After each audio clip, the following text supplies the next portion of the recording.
Scott Walker was in Greenville, South Carolina just hours ago at the TD Center in front of a larger-than-expected crowd. The event was a barbecue fundraiser for the local GOP. PNN correspondent and host of the Dimsdale debate, Tommy Dimsdale, was on the scene to cover this event, and we are bringing it to you uncut and unedited in this special report. Please join me in welcoming to the Palmetto State, Wisconsin's Governor Scott Walker.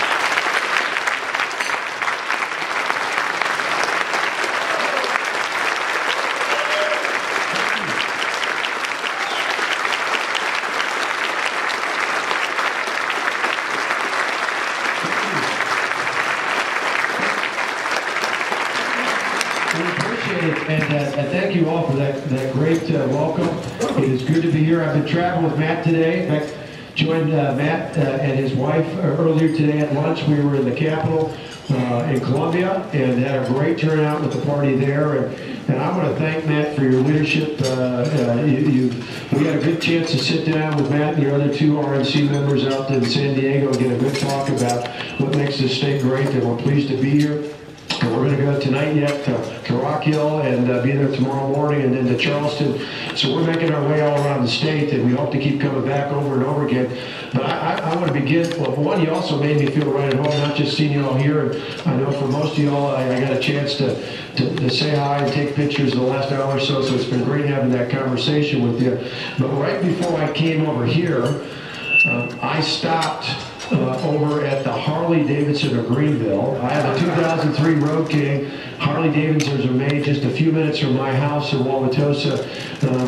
It was the most suits they've ever seen in that Harley dealership ever in their lives. But I got my shirts, so my wife will now when I come home say, okay, you needed what, 101 Harley Davidson shirts? But for those of you right like me know that's a lot of fun to get dealer shirts along the way, and I got a dealer thread for my vest. But thank you all for having me here. It really is an honor. And thank you, Matt alluded to this, but thank you, because as I look around this crowd, and some of you, when we were talking before, mentioned this, but I want to reinforce that thanks. When we were up in the recall election in particular, and even before that in the protest 4 years ago, so many of you sent help. You know, we had, I think, something like 300,000 donors in all 50 states. We had to raise, in that election alone, $37 million. The last 4 years, we raised over $80 million.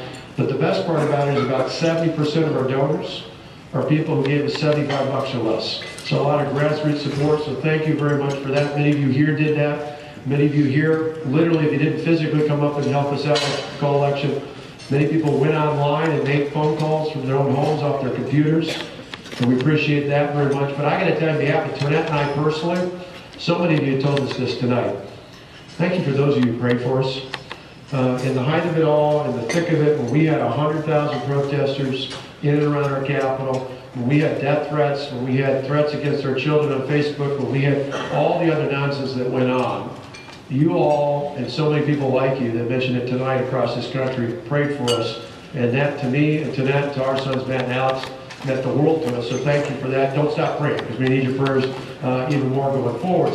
So thank you. I appreciate that. And I just want to say something. You know, thinking about this recall election, I remember one day I was out raking leaves on a Sunday afternoon between church and watching the Green Bay Packers, which in our state are two religious experiences. And we were at our real home, because my kids, a few years ago, back when this all started, were still in high school, and so we kept them in Wauwatosa. And so on that Sunday, we'd go into church, and we were raking the leaves, and we live on a busy street. And as we were raking leaves, this was right after all this had happened in 2011, and a car went by. And I was raking not only with my sons, but as if we needed any more chaos in our household, there was a young man whose family had moved to Tennessee and asked in his senior year if he could live with us to finish off his senior year in high school. And we said, of course, sure. That's a little more excitement in the household. And so Gavin was out with my sons, Matt and Alex, and I raking leaves. And we're raking leaves. His car comes by, the horn honks, the window goes down, the hand comes out, and he flipped me off. And Gavin says to me, Mr. Walker, how do you put up with that? And I said, well, you know, it's America. People can do what they want. It's not very nice, but I get it. But I said, if you stay positive, good things will happen to you. And I went back to raking, and literally not more than 4 or 5 minutes go by, and again I start to hear a honk. And I'm thinking for a minute, Lord, I see not one but two cars. And the windows are going down, the hand's coming out, and I'm thinking, here it goes.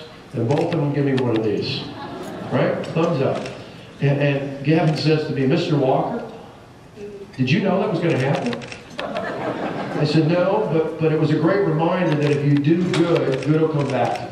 That if you stay positive, no matter what the others are doing, and it's one of the things I just want to say as a commitment, that all throughout the times, the 3 times I've run in the last 4 years and the years before that, I've always been proud of my campaign to surround myself with people with a positive attitude. And particularly, one of my clear rules is, you're going to be on our team, whether you're on the paid staff or volunteer, what I always say is, you need to respect the voters.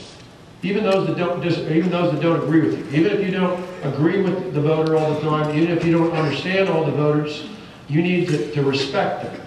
Because really, if you think about campaigns, it's not about the candidate or the staff, it's about the voter. It's about how do we help people's lives be better. And so one of the commitments you'll get from me, and one of the things I've tried to stress even the last few weeks, or last few days, as I look at the possibility for running, is you have my firm commitment that I'm going to focus on making sure the people that are on my team, should we go forward, are people who respect voters. Whether we always agree or not isn't the case, but it's always one where we will put the ultimate respect behind each and every voter in every part of this country if we get in this race for President of the United States. Because I think the voters of this country deserve candidates who are going to elevate the debate and not do what they do in Washington, which is try to make it all about attacks, but rather raise the quality of the debate going forward. And so tonight I want to share a little bit about that, because I think there's a real challenge going on in this country. I think about when I first decided to run for governor back in 2009, my wife, Tonette, and I sat down and sat literally and talked about it for quite some time. We thought about it for some time. We ultimately prayed about it. And we decided to get in the race for governor because back then, even though it was a state that hadn't gone Republican for president since 1984, that was when I was in high school. Heck, that was when I still had a full head of hair. So that's a long time ago. And so we hadn't won the state for president since 1984 when Reagan last ran for re-election. And we knew it would be a tough state, but we decided, as tough as it would be, to get in that race because we were worried. We were worried for our sons, Matt and Alex, and all the others like them, that our state wasn't heading in the right direction. And so we got in that tough election. We won the battle.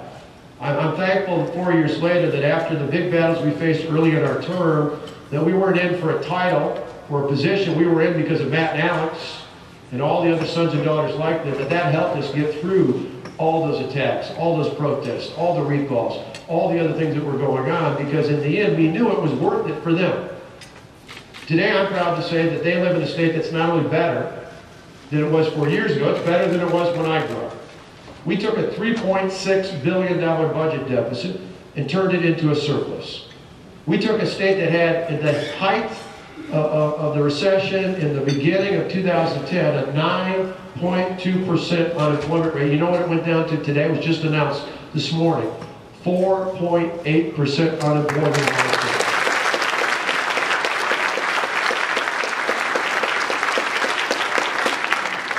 We took a state where taxes were going up. We've cut taxes by $2 billion. In fact, property taxes in our state today are lower than they were 4 years ago. And when our next state budget is passed, they'll be lower at the end of 2016 than they were at the end of December of 2010. How about that for a turnaround going forward, right?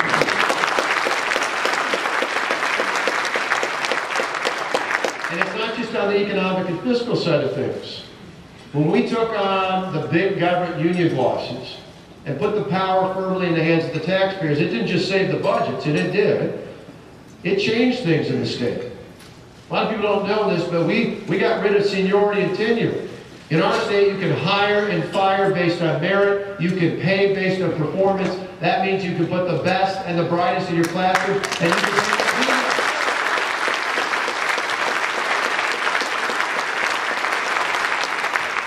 you can don't know that around the country. Some don't even know my state, but that saw us improve our test scores, our scores in our schools, our graduation rates are up. Our third grade reading scores are higher. Our ACT scores are now second best in the country. You didn't hear that from the protesters 4 years ago, but that's the gosh honest truth. And so we've seen things transform, and we went big and bold in those areas, but we did in other areas you may not know about. In fact, some of the folks here have the book we've got, there's a section in there called, Hey, We Did That Too. Because a lot of people thought it was just about those public employee union battles, and we fought those battles, and we took on those challenges. We did a whole lot of other things as well. We passed regulatory reform, so now we enforce common sense, not bureaucratic red tape in our state government. We passed some of the most aggressive lawsuit reform in the country. We defunded Planned Parenthood and signed into law pro-life legislation to protect the lives of innocent children in our state.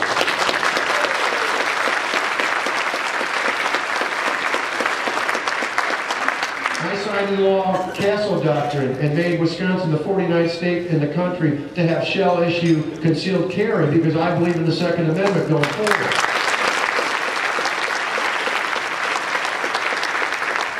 We even signed in something I tried to work in years ago as a legislator. As governor now, I'm proud to say we signed into law something you all can appreciate and others across the country. We now have a law that says if you want to vote in the state of Wisconsin, you've got to have a photo ID to ensure that it's easy.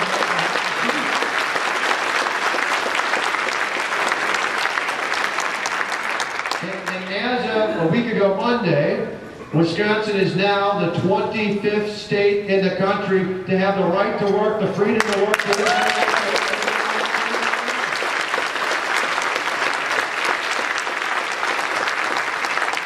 In fact, your governor, my friend Nikki Haley, tweeted that right off the bat. She said, "Congratulations, Scott. It's good to join the rest of us. Now we got to just convince the rest of America out there." But we're excited about where we're at. And I'm pleased that for my sons and for all the other sons and daughters like them, for all the grandsons and granddaughters like them in my state, that they're living in a state that's better than the one I grew up in.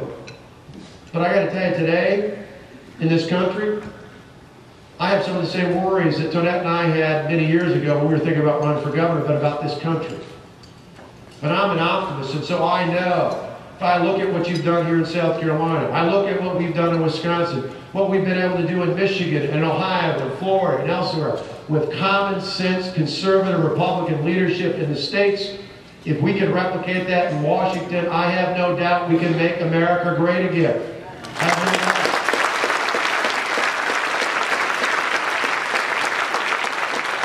And let me give you 3 examples, though, where the choice couldn't be more clear.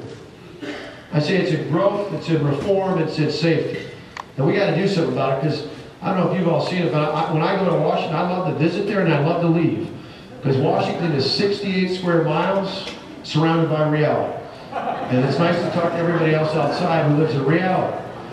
And I got to tell you, those issues, I listen to this president, and I try. I'm an American first, so I try to listen to him at times and hope to God that maybe something will head in the right direction. But when I listen to this president and his allies, like Hillary Clinton and others out there, what I hear are people who believe that you grow the economy in Washington. Think about it. Last year alone, there was a report out there that said that 6 of the top 10 wealthiest counties in America aren't in New York. They're not in Florida. They're not in Texas. They're not in California. You know where 6 of the top 10 wealthiest counties are? They're in and around Washington, D.C. That's not right. That's not right. They believe that's how you grow the economy. I think we, as Americans, the majority of us, we understand the best way to grow the economy is in cities and towns and villages all across this great country, that people create jobs, not the government. And it's time we have leaders who understand that.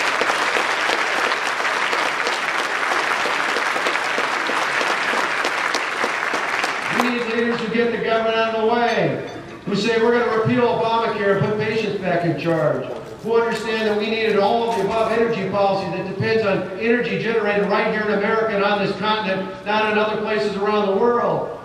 Excuse me.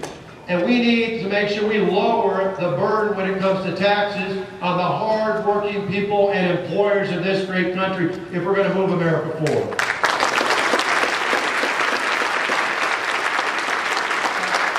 As I mentioned before, we've cut taxes by some $2 billion in our state on individuals and property employers, and sometimes I get cynics in my capital who say, "Well, the governor is just obsessed with cutting taxes." I got to tell you I'll tell you a little story as to why that's so. See, Tonette and I, on February 6th, we celebrated our 22nd wedding anniversary, and I have to think back in time, but back early in 1993, after we were married, as a newlywed, I made a critical mistake. I went to a place called Kohl's Department Stores near our house, and I bought something for the price it was marked up. Now, any of you who ever shopped at Kohl's know just about everything's on sale, and so now I've known over the years, if I'm trained well, I go to that rack that says that shirt was $29.99, and now it's $19.99. And then I go up to the cash register, and I pull out that insert from the Sunday newspaper that's got the little scratch off with the 15 or 20% off, and I hand that up there. And then because we shop there often, we get those little things in the mail that give us 15 or 20, or as my wife points out, if we're really lucky, 30% off. And then, if that wasn't enough, my wife usually pulls out of her purse a bunch of Kohl's cash, and next thing you know, when they're ringing it up, they're paying me to buy that shirt. Right? Well, not quite, but it feels like it. So I said, how does a company like Kohl's, which literally is headquartered just up the way from my house, so how does a company like Kohl's make money? How do they make a profit? They make it off of value, right? They could sell a few of those shirts at $29.99, or they could lower the price, particularly for repeat buyers, broaden the value, and make more profit off of more sales. That's how I view your money, the taxpayers' money. I could charge a few of you a higher rate than maybe some of you could afford to pay it. But if we lower the rate, we broaden the base, we have more people a part of the economy, we do a better off going forward, and we know in the end, you're better off spending your money than the government is. We need leadership in Washington who understands that.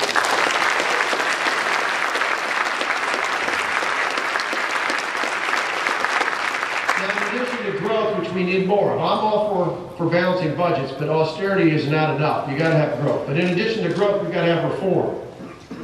And I listen to this president and people like Secretary of State Clinton, and I think to myself, they measure success, as far as I can tell, by how many people are dependent on the government, by how many are on food stamps and Medicaid and unemployment.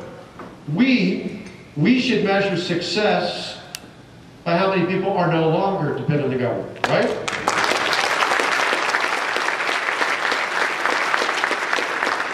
You see, we understand that true freedom and prosperity do not come from the mighty hand of the government. They come from empowering people to control their own lives and their own destinies to the dignity that is born of work. Of work.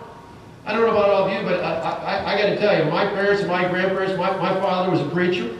My mother was a part-time secretary. She helped raise my brother and I. My grandparents on my mother's side were farmers, where my mother didn't have indoor plumbing until she went off to junior high. My dad's dad, my Grandpa Walker, was a machinist for nearly 40 years. I didn't inherit wealth or fame or fortune from my family. What I got was something better. I got the belief that if you work hard and you play by the rules in America, you should be able to do anything you want. That's the American dream, and we need to stand up for that.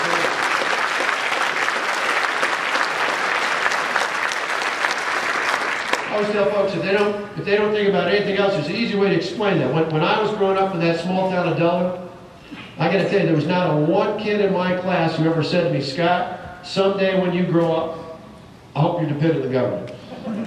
Nobody ever signed my yearbook saying, good luck becoming dependent on the government, right? That's not the American dream. And I got to tell you, throughout the years, I've met some amazing people who come to this country from somewhere else. In fact, I wish more of my children could, and others like them, could meet many of these amazing people. Because I got to tell you, to a person, not a one of them I've ever met, has said to me, the reason I came to America was to become dependent on the government.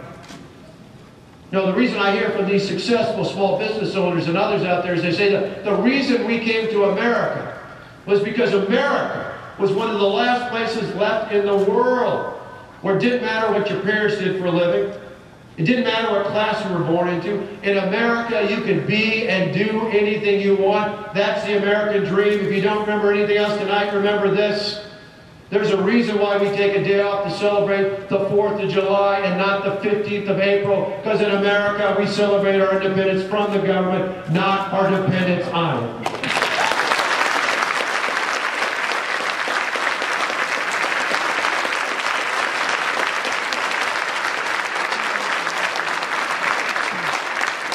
And finally, I just want to say this.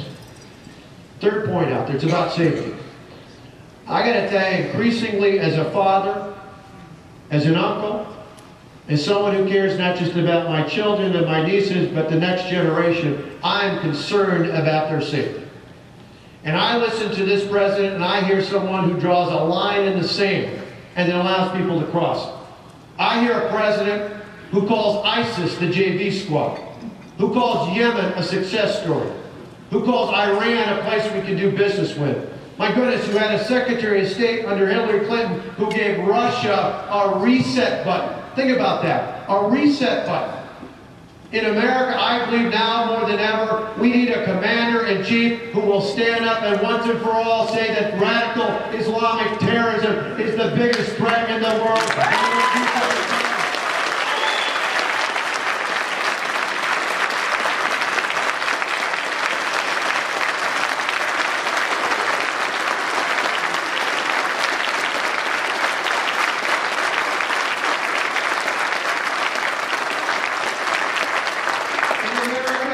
Commander-in-chief who will recognize once and for all that Israel is our ally and will start acting like that.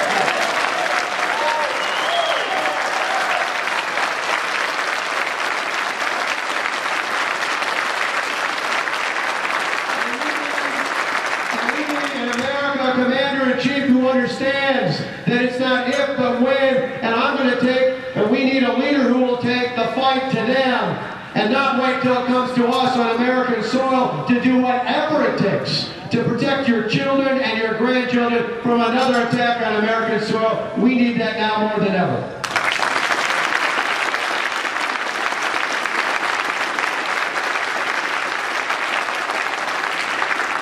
And so I'll just end with telling you this. Before we run off, and it's been so good to talk to so many of you ahead of time before dinner, before we head off, just off the way for our next stop, and it's such an honor to be here in South Carolina. But obviously, like many of you here, I'm worried about the future of this country.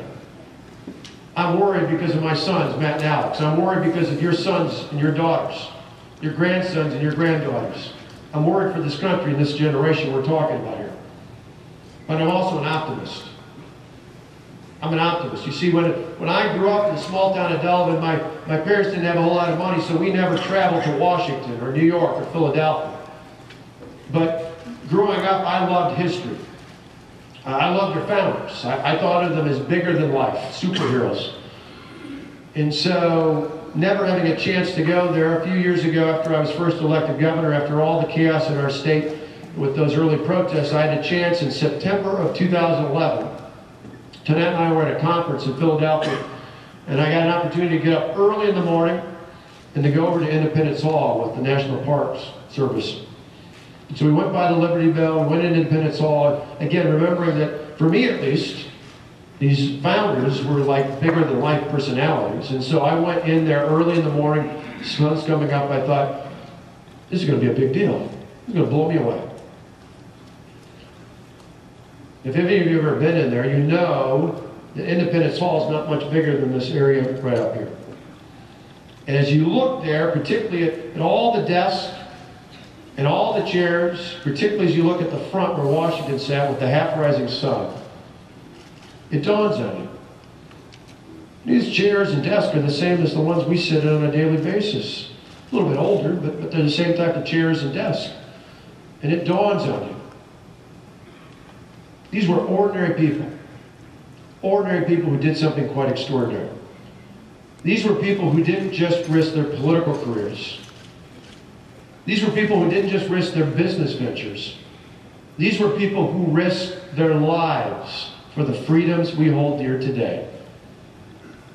You see, it's in moments like that that give me confidence for the future of this great country. Because it's times like that remind me what makes America great, what makes us exceptional, what makes us arguably the greatest country in the history of the world, has been that all throughout our history, in times of crisis, be it economic or fiscal, be it military or spiritual, all throughout our nation's history, there have been men and women of courage who've been willing to stand up and think more about the future of their children and their grandchildren than they thought about their own political futures. Ladies and gentlemen, tonight, let me suggest to you that this is one of those moments in American history. This is the time when we can stand up and tell future generations what we did together to make America great again. Thank you very much for coming out.